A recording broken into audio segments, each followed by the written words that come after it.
안녕하세요.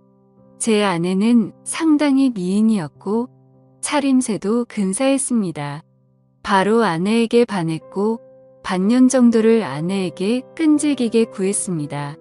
아내는 처음엔 정중히 그리고 냉정히 저를 거절하였지만 지극정성을 다하는 제게 어느 순간부터 마음을 열었습니다. 결국 아내와 연인 관계가 되었고 정말 많이 사랑했습니다. 처음엔 일방적이었지만 아내도 성실한 제 모습을 인정해 주었고 세상 부러울 것 없는 커플이 되었습니다. 아내와는 2년 남짓에 짧지만 불꽃 같은 연애를 했고 결혼하게 되었습니다. 세상 부러울 것 없는 남자가 된 듯했습니다. 결혼 당시 형편이 넉넉지 않아 대단한 곳으로는 못 갔고 남들 다 간다는 셈으로 신혼여행을 갔습니다. 뭐 그래도 처음 겪는 외국의 풍경을 눈에 담는 것조차 가슴이 벅찼고 저희 부부는 그것조차 감격스러웠습니다.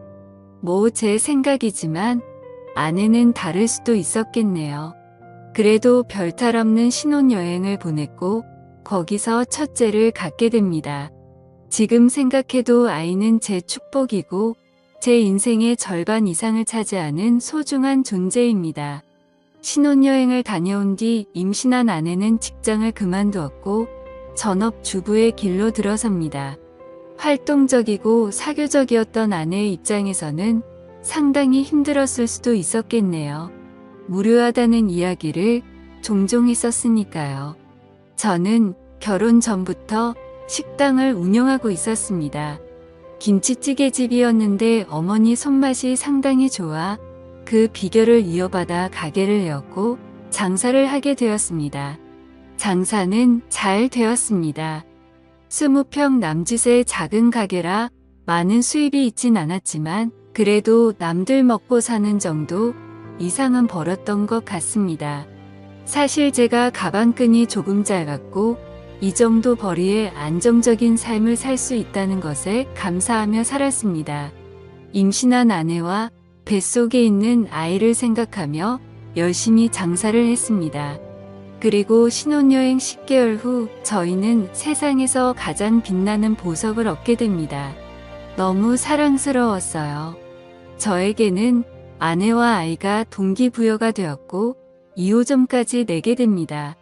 2호점은 1호점에 비해 10평을 늘려 30평 정도로 크게 했고 마찬가지로 장사는 잘 되었습니다. 저 역시 많이 바빠졌네요. 아내는 출산하고 종종 가게에 아이를 데려와 도와준 적이 있긴 했지만 아이가 기어다니기 시작하면서부터 거의 오지 못했습니다. 그러다 둘째를 임신하였고 저와 아내는 서로의 역할을 충실히 하기 위해 가게와 육아를 분리했습니다. 그러던 중 둘째가 태어났고 별탈 없는 일상을 지내던 중 아내의 외도를 발견했습니다. 대학 시절 같이 학교를 다녔던 선배였더군요. 아이들이 유치원과 어린이집에서 돌아오면 직원에게 가게를 맡겨두고 육아를 도우러 집으로 돌아왔습니다.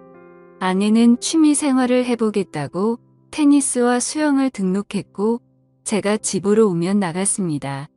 주 3회 정도 되었던 것 같네요.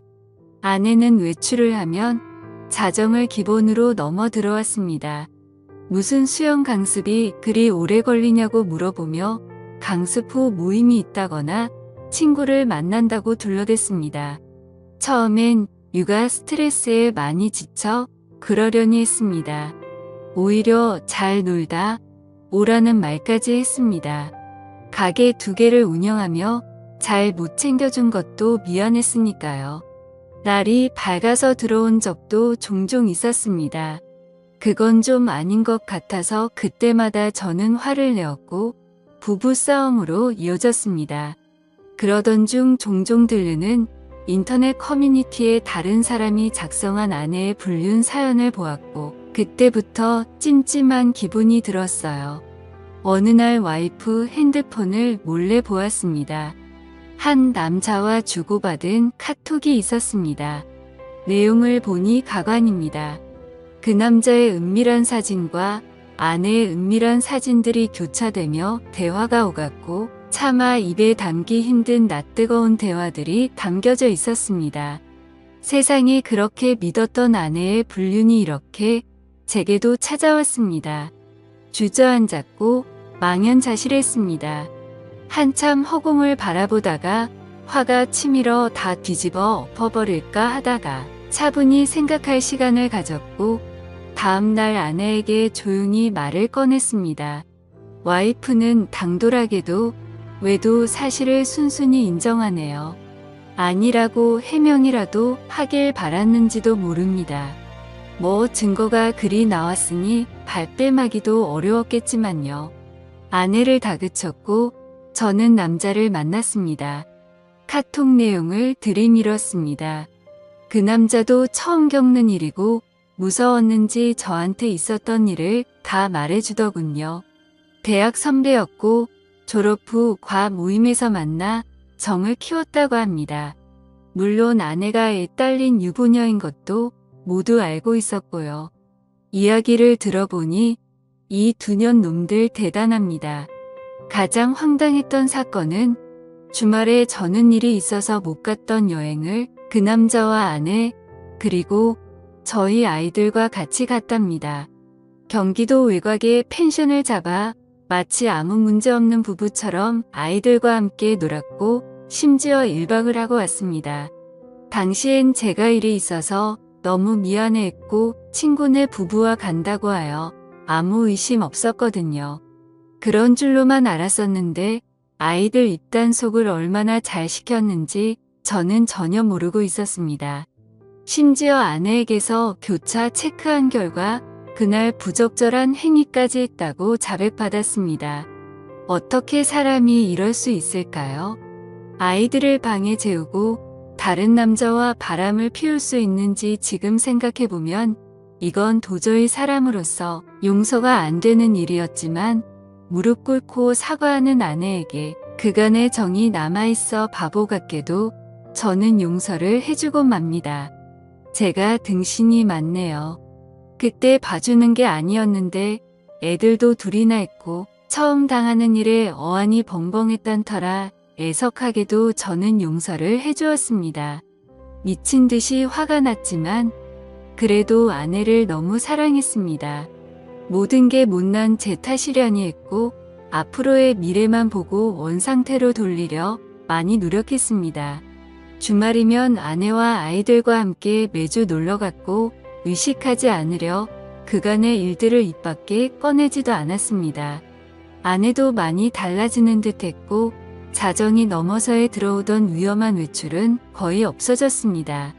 시간이 지나니 일주일에 한 번 정도는 늦게 들어오는 날이 있었으나 설마 또 그러겠냐는 아니란 생각을 했네요. 그러다 또 사건이 터졌습니다. 어느 날 아내는 저에게 한증막에 다녀온다고 기다리지 말라고 톡을 보내왔습니다. 순간 너무 찝찝했는데 용서했다고 하나 그 당시의 일을 완전히 잊지는 못했던 것 같습니다. 예전에 와이프 폰에서 보았던 모텔로 애들을 재우고 무작정 가보기로 했습니다. 카카오 택시의 이용 내역에서 발견한 곳입니다. 남양주에 있는 한 숙박업소였습니다. 전 그곳 주차장에서 아내의 차를 발견하고 말았습니다. 이런 기막힌 우연은 어떻게 딱 들어맞는지 왜 또 이런 시련을 또 겪어야 하는지 너무 아팠습니다. 주차장에 나란히 세워져 있는 또 다른 차가 굉장히 의심스럽더군요. 상대방 차는 벤츠였고 아내 차는 아우디였습니다. 아내에게 차를 중고로 뽑아준 지 보름도 채 안 되었을 때 이 사건이 터져버린 것입니다. 나란히 그 두 대의 차를 핸드폰으로 찍어놨습니다. 그리고 와이프가 내려오길 기다렸습니다. 처음에 3층에서 한 남자가 내려오더군요. 그리고 엘리베이터가 다시 3층으로 올라가고 바로 와이프가 내려옵니다. 먼저 내려온 남자는 저만치 멀리 가서 담배를 태우고 있었고 3층에서 내려온 아내는 저를 보더니 황당해 하더군요. 그 표정을 잊을 수 없습니다. 저는 바로 와이프를 추궁하기 시작했습니다. 왜 한증막을 간다던 사람이 여기 있냐, 누구랑 있었냐? 아내는 혼자 있었다라는 말만 하더군요. 말도 안 되는 억지였지만 아내는 이번에 걸리면 끝이라는 걸 알기에 딱 잘라댑니다. 아니 어떻게 혼자 모텔에 있을 수 있냐는 말에 이곳이 온천이 나와 여기로 왔답니다. 그때 멀찌감치 있던 3층에서 내려온 남자가 의심되어 그 남자에게 다가가 물어봤습니다. 그 남자는 아내를 전혀 모른다고 했습니다. 아내도 모르는 사람이라고 했습니다. 아내와 6년 살면서 처음으로 손찌검을 했습니다.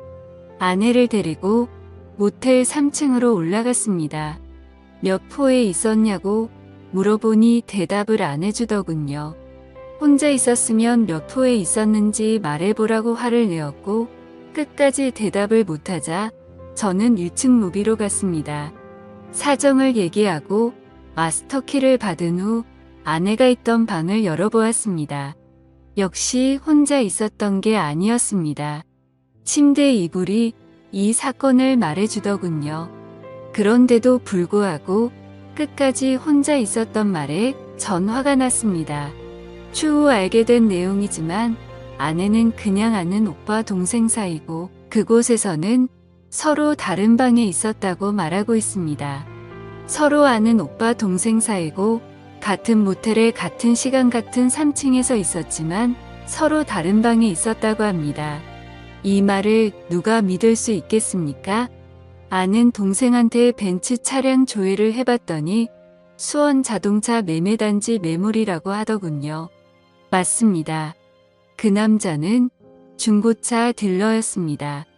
연락처도 알고 회사도 알고 그 남자에게 무작정 전화를 해보았습니다. 그 남자가 하는 말은 아내가 하는 말과 맞춘 듯이 똑같습니다.